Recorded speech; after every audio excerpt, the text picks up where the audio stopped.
Time with family and friends and rest a little. It was good, wasn't it? Whenever you go through something like that, it reminds us of the importance of resting. You know, you say, we ought to do this again. Get together, have some fun, rest. And he says, let's do it again. 4th of July is one of my favorite holidays. I like fireworks. And my favorite uncle, he was my favorite uncle because he was in Kansas and he could buy fireworks and I couldn't in Iowa. So he'd bring them over to the grandparents' farm with a load of fireworks, and I'd take these firecrackers, and you just can't blow them up just alone. You got to think of creative things to do, right? You know what I'm talking about. So I took 2 firecrackers and taped them on a cattail, you know, a cattail with the brown inside, and I twisted the fuses together, lit that baby, threw it up as high as I could, right at the peak. Boom! They went off, and then all the white fluffy coming out. It's an image that I'll never forget. Love fireworks. And then when I got to be in high school, a friend of mine and I went out to South Dakota to buy fireworks, and we came back, and I was the neighborhood dealer. You take these fireworks and you break them down and you start selling the firecracker, you know, nickel a piece or whatever. I was the dealer in town, paid for the trip to South Dakota and all my fireworks. Love fireworks. You know, there's a lot of people in this church that sacrifice some of their own time during this holiday season to work the friends and family fireworks stand down there at Parkview. They put in a lot of hours, and they raised funds for this church of over $8,000. They sacrificed their time. So there's some of the people that worked in that shop are here today, and I just thought we'd give them a shout out and a little thanks for the work that they did in raising funds for this church. All right? But back to the Sabbath that God had made, the Sabbath, that he called it holy, and we need to honor the Sabbath. That's what we're going to visit about today. That we were reminded this last week that it's good to take that rest with family and friends. It's good to periodically take time out to thank God for the blessings that we have in this country, within our family, and the friends, and just take time out from our regular work week, and it reminds us the importance of a Sabbath, resting once in a while. You know, before we can talk a whole lot about resting, you got to work. Work comes before the rest, right? I mean, you got to work hard. We saw that God worked 6 days before he took the rest. We too need to work hard in our life. God put together the moon and the sun, and day and night, and the heavens and the earth and the water, the oceans and stuff. Got into midweek, and he's putting together animals. You ever go to a zoo and you're looking at these critters, says, God had fun making that one right there. Look at that thing. You know, putting all the critters together. And at the end of each day, he looks back and says, man, that was good. That was good work there, boy. You know, just celebrated that work. Got to the 6th day, and he created humans, man and woman, in his own image. And he says, this is very good. This man and woman is very good. And then on the 7th day, he sat back, relaxed, rested, and he made the Sabbath for us. The importance of Sabbath, the importance of taking rest, taking time out, it's in our DNA. It's the way we were created. We are connected with God in the image of God. We've got to find that rest in our lives. You know, the last 3 years after I retired from USDA, I worked in ministry out Overton and Elm Creek and Williamsburg. And when I'm working in ministry, it's an absolute blast. I get invited to your sacred moments, baptisms and weddings, and sometimes they're sad in the hospital and death. And being able to share the gospel with people that don't know Christ yet, helping disciples grow in their faith to become closer to Christ-like every day of their walk, again, growing from here to here, just increasing their relationship with Christ, excites me. To the point where I didn't take Sabbath. I found myself working on my day off that I decided to and I looked back and it was weeks before I took a day off. And I'm convinced that I've got to figure out a way to come up with that Sabbath so I can work hard those other 6 days. But I've got to figure out a Sabbath. And some of you are working your calling You are so successful about what you're doing, and you like what you do. You like the work. But folks, we are built to take a rest now and then. To take that rest and delight in the Lord. And I mean giving thanks and praise to God for all your blessings during that time. Some of you work hard to pay for the bills, for your family, food on the table and the shelter and stuff. But when you catch yourself working a lot of extra hours beyond what you need, you got to ask yourself why. What am I doing here? And do I need to take time off with my family and friends and just celebrate life? That's our challenge for all of us today. In the King James Version, I try to mix it up some with different versions. In chapter 121, verse 4, it says, "He who watches over Israel never slumber nor sleeps." God didn't need a rest. God could keep pounding through to that seventh day. Keep working on this 6 days, seventh day. He could have kept going, but he said, no, I know that humans that I created are going to need a day of rest. And I'm going to make it holy.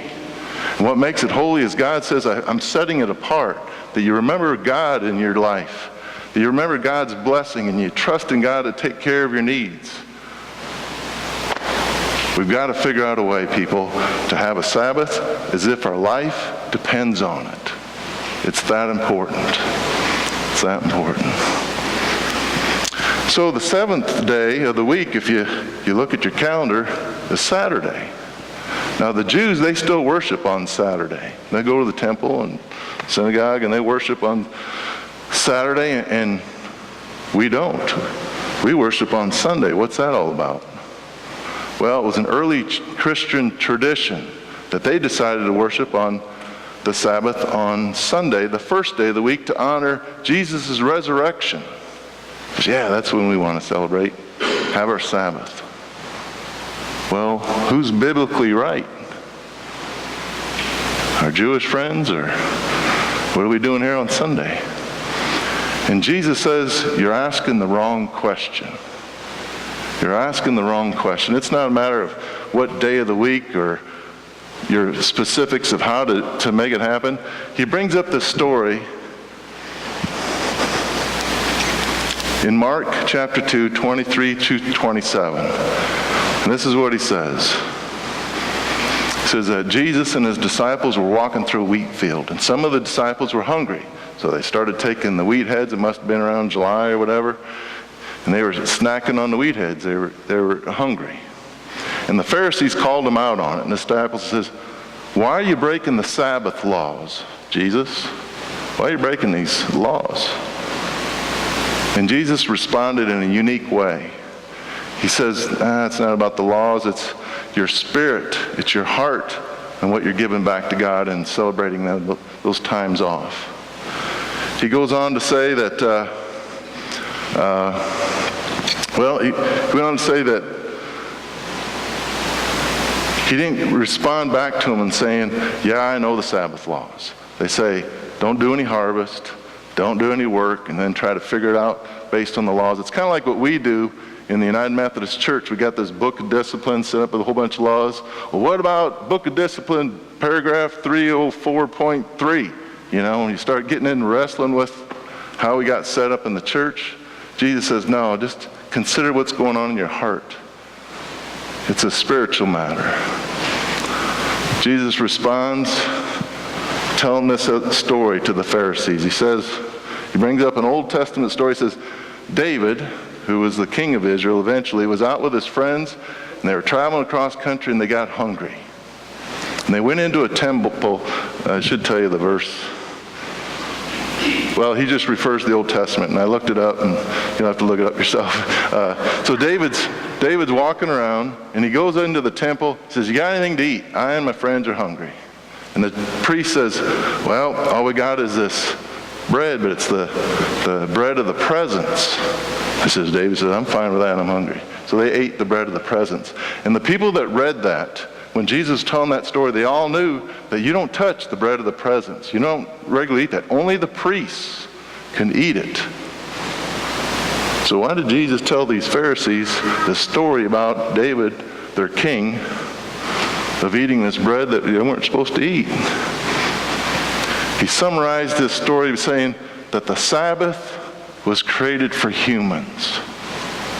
He's like saying, all these rules that you set up, they don't matter near as much as what your heart is when you're doing it.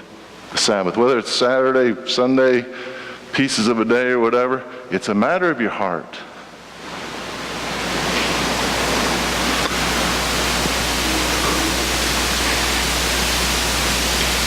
We got to find rest. It's a gift from God. Like I said, we got to find it as if our life depends on it. It's how we're created. You know, I started looking around in Cozad and reading the little brochures and stuff, and you drive around town, there's 7 parks with slides, you know, and places where you can go with families and friends, 7 parks. There's the park that has all the horseshoe pit rows, and I was talking to Jerry Zook, and he wondered if they used to have the most number in Nebraska. I don't know if they reduced a few of them or whatever. In fact, Jerry and Kim invited me out to his place, and in his place they got their own horseshoe pit. And they got this horseshoe pit, and they got these concrete runners. And I said, Jerry, man, doesn't the sparks fly? And he looks at me and says, you're supposed to hit the sand. I mean, what's this? You don't hit the concrete part. You're supposed to go for the sand and the pin. It's like me golfing. I mean, I'm sharing other people's fairways, you know, I mean. But you've got this right here, and you look at the pool, and who has a 3-story tall slide, and then 2 of them coming off of a slide? There's things that you can do right here to enjoy the Sabbath. Go to Johnson Lake and use their beach, or you got friends that have a boat, ride around in their boat. There's things that you can do that are low cost for a Sabbath to celebrate family and friends and remember God's blessings. Many of you know that my wife and I are going to Montana, Glacier International Peace Park, right after this service. We're going to take a 2-week vacation that we've planned for a long time. What you'll notice, a lot of them are like places that are remote, off the grid. Cell phones don't work. Wi-Fi doesn't work. I mean, we're just out. Maybe that's by design. I don't know. We're just gone and unplugged. You'll also learn about me real quick that in the spring and in the fall, I go to Canada fishing. I take friends and family. I rotate pastors up with me, and I fish all week long, and I just enjoy God's creation. And that's how I recharge to come back to work those other 6 days as hard as I do. It's what restores my soul. My wife knows that about me, and she gives me the space to take a couple weeks off of our 4 weeks of vacation to do that. But I learned early on that you don't take a vacation from God. We pray during those trips. We're thinking of God all week long on our vacations. It's an important part of our rhythm of recognizing God's blessings. You know, there's other ways that you can celebrate that rhythm, and it's on a spiritual retreat. I think it's healthy for all of us to consider going away for 2 or 3 days to a resort, a retreat place, just to focus on your faith. Camp CUMC offers that. In February, there's a camp called Walk to Emmaus. Anybody's gone to Walk to Emmaus? Anybody raise your hands? Anybody? We had one earlier. It's a 3-day retreat sponsored by the Upper Room. You read those little devotion booklets, right? Well, it's those kind of materials, and it just helps you focus on your connection with God for 3 days. It's part of the rhythm of life. In the New Testament, we learn about Jesus and Sabbath. In the New International Version, Luke 5, verse 16 says, Jesus often withdrew to lonely places and prayed. He didn't say exactly how often that he did it, but around here we have a weekly rhythm that we worship on Sunday morning. We come here and give God praise and thanksgiving, encourage one another to live out our faith in this crazy world. Whether it's Saturday, Sunday, I don't know. But you know what? It's important to stay in that regular rhythm.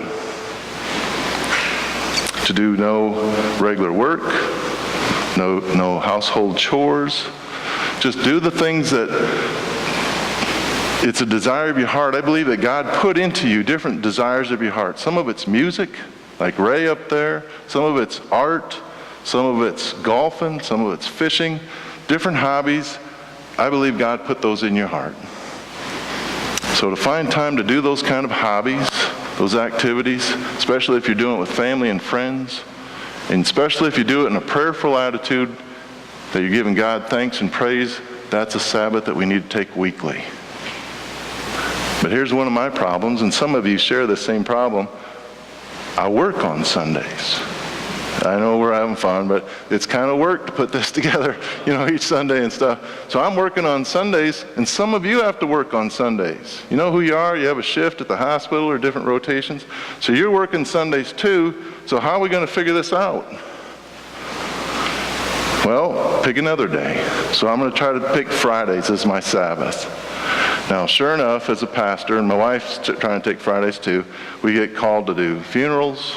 You just got to do them. Weddings, rehearsal dinner at least, before the Saturday night wedding. And church activities come up on a Friday too. And so that was part of my problem. I never got caught up. I just did those extra activities. And so I'm going to swap them from a day just right around there with another day of the week so I can have my Sabbath. I'm going to try to lead by example and do that, thinking that if I do that, I'll be able to pound out the next 6 days and give God room, and we'll see what happens with that. But it's a matter of trust that I give up those things. And we had Larry Harville. Are you in the room?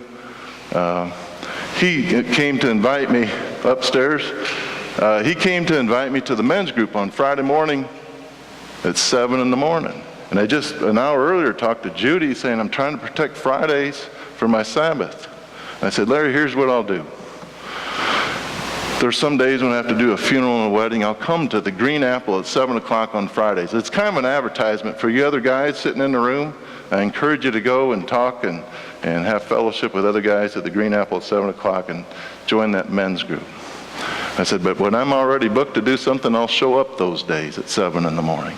I'll swap that Friday with the next Monday or something, and I'll find my Sabbath, but I'll come join you when I can, Larry. That's how hard that you're trying to protect it. That's how flexible that we need to do in order to maintain a Sabbath. I'm going to give you one last practical tip on the Sabbath. There's a lot of folks in this room that are retired.